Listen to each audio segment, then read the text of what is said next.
Izvajanje projekta gradnje širokopasovnega omrežja v naši občini teče po terminskem planu in se približuje koncu. Z veseljem ugotavljamo, da je zgrajenih že skoraj 140 kilometrov optičnega omrežja, se pravi hrbtenice tega optičnega omrežja, in da nam do zaključka manjka samo še nekaj 100 metrov, kar pa bo zagotovo v naslednjih dneh tudi opravljeno. Prišli smo v fazo, ko prihaja ta projekt v drugi del, to je izgradnja samih hišnih priključkov, in v ta namen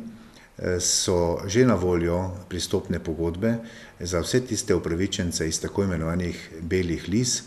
da sklenejo pogodbo, po kateri jim bo podjetje GVO izgradilo tudi priključek do samega stanovanjskega objekta. Cena tega priključka je v tem trenutku 192 evrov in takšno ceno zagotavlja izvajalec do konca marca. Glede informacij, kdo oziroma katere hišne številke se nahajajo na seznamu belih lis,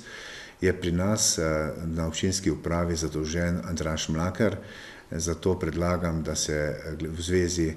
z temi vprašanji obrnete neposredno na njega, ki bo z veseljem podal tudi podrobnejše informacije ter seveda tudi priskrbel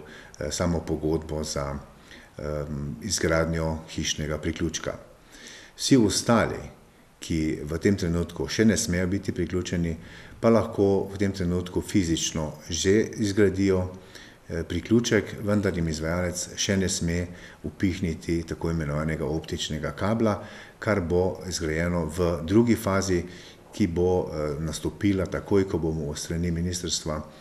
dobili obvestilo, da lahko pričnemo z gradnjo tudi druge faze tega projekta. Vsekakor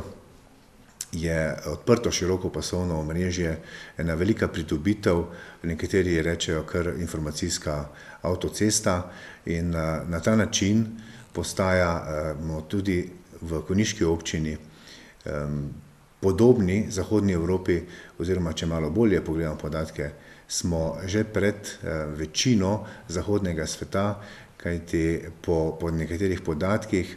je v Sloveniji bistveno večja priključenost na optično omrežje, kot velja v ostalih delih Evrope.